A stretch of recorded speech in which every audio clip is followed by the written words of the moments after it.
আজকে চলে এসেছি একটা চিংড়ি মাছের মালাইকারির রেসিপি নিয়ে। আমি বড় বড় বাগদা চিংড়ি নিয়েছি, আর সেগুলোর যেই দাঁড়গুলো আছে সেইগুলোকে আগে ভেঙে নিয়ে ভালো করে ভেজে নিচ্ছি। একটা প্যানে আপনি সর্ষের তেলও নিতে পারেন, সাদা তেলও নিতে পারেন। সর্ষের তেল দিয়ে করলে এটা ভালো গন্ধ হবে।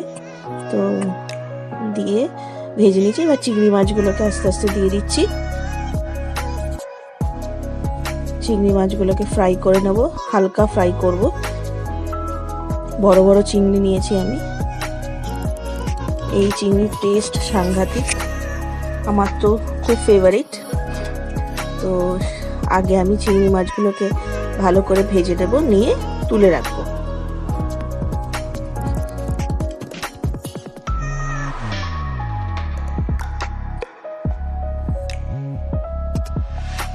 একটু চাপা দিয়ে নিচ্ছি, নিয়ে ভালো করে ভেজে নিলাম চিংড়ি মাছগুলোকে, দিয়ে তুলে নিয়েছি আমি চিংড়ি মাছগুলো।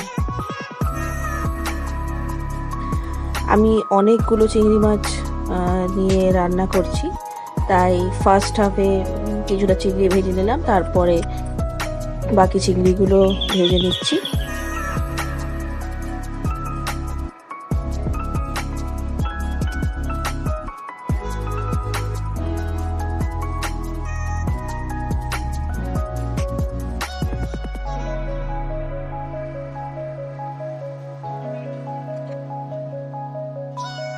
চিংড়ি মাছ বেসিক্যালি একটা পোকা, কিন্তু সেটার যে এত ভালো টেস্ট না খেলে বোঝা যায় না। তো যারা খায় না তারা আমার তো মনে হয় খুবই বড় লুজার, কিন্তু এটার টেস্ট অসাধারণ। অনেকের অ্যালার্জি হয় তাই খায় না, কিন্তু আমার মানে অ্যালার্জি হলেও আমি খাই, খেয়ে অ্যাভিল খেয়ে নেবো, কিন্তু তাও খাই। তো ভেজে নিচ্ছি চিংড়ি মাছগুলোকে। এরপর আমি একটা পেস্ট বানিয়ে নিয়েছি, টমেটো, পেঁয়াজ, আদা, রসুনের একটা মিক্সিতে পেস্ট বানিয়ে নিয়েছি। টমেটো, পেঁয়াজ, আদা, রসুনগুলো আপনারা আপনাদের পরিমাণ মতন দেবেন। যে পরিমাণে চিংড়ি মাছ নিচ্ছি সেই রকম। যদি 4টে চিংড়ি মাছ নেন তাহলে একটা মোটামুটি পেঁয়াজ, একটা টমেটো, তো সেই প্রপোর্শনে নেবেন। আর আমার লাগছে গোটা গরম মশলা, নুন, হলুদ, কাশ্মীরি রেড চিলি পাউডার, ধনে, জিরে এবং গরম মশলা। আমি মশলাগুলোকে এক জায়গায় করে নিয়েছি।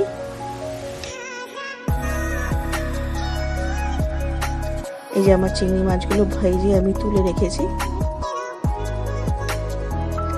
এবারে যেই তেলটায় চিংড়ি মাছটা ভাজলাম তার মধ্যে আমি আগে গোটা গরম মশলা দিয়ে দেবো।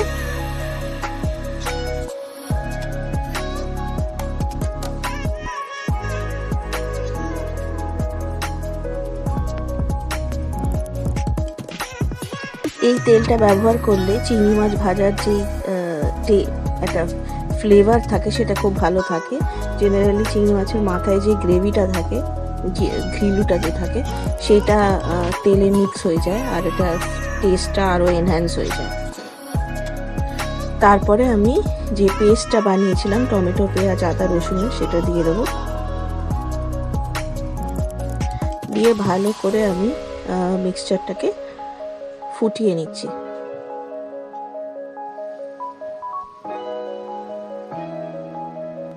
এরপর আমি এক এক করে মশলাগুলো দিচ্ছি।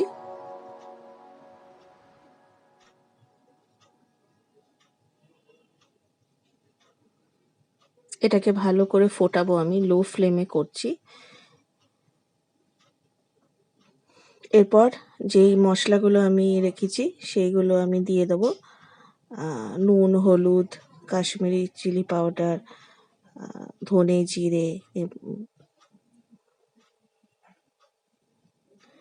এগুলো আমি দিয়ে দিচ্ছি।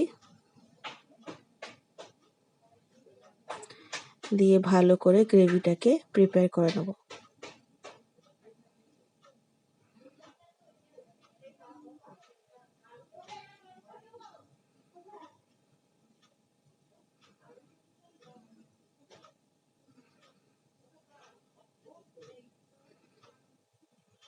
দেখুন একটা দারুণ সুন্দর কালার এসেছে।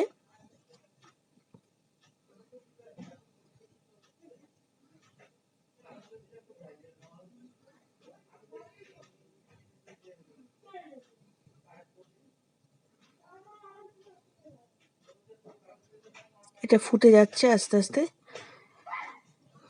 ফোটার পর আমি এর মধ্যে চিংড়ি মাছগুলো দেব।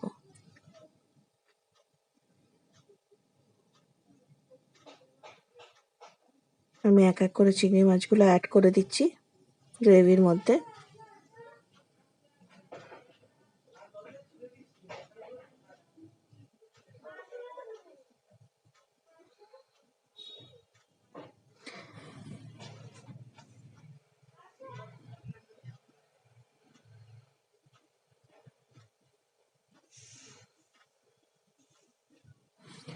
এই চিংড়ি মাছের প্রিপারেশনে আমি কোনো রকম কোকোনাট মিল্ক বা দই দিচ্ছি না। শুধুমাত্র টমেটো, পেঁয়াজ এবং যে আদা, রসুন, গরম মশলা, লঙ্কা, হলুদ, ধনে জিরে দিয়ে করছি। এতে যে চিংড়ি মাছের নিজস্ব ফ্লেভারটা থাকে সেটা মেনটেন করে।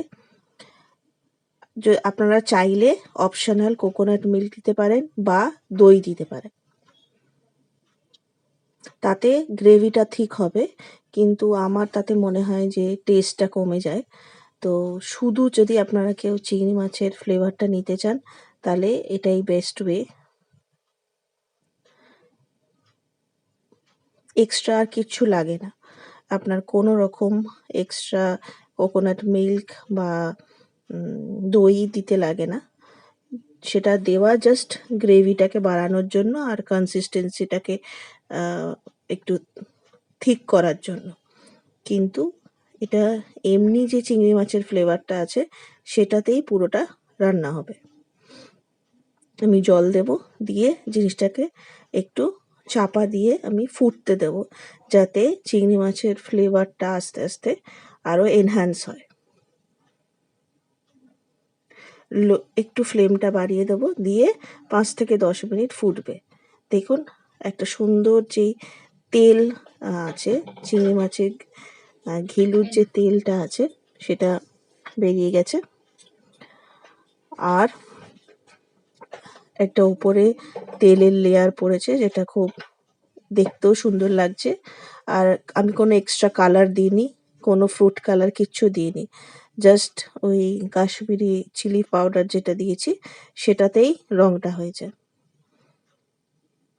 আর চিংড়ি মাছের ইটসেলফ যে তেলটা আছে, গ্রেভি ঘিলুর যে তেলটা, সেটা থেকেই এই একটা তেলের লেয়ার পড়েছে।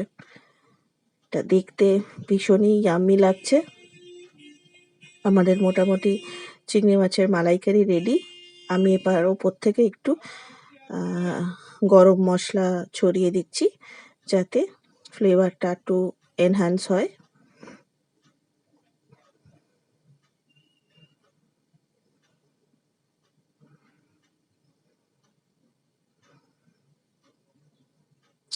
আপনারা সানরাইজের এই শাহি গরম মশলাটা ইউজ করতে পারেন, এটা খুবই ভালো হয়।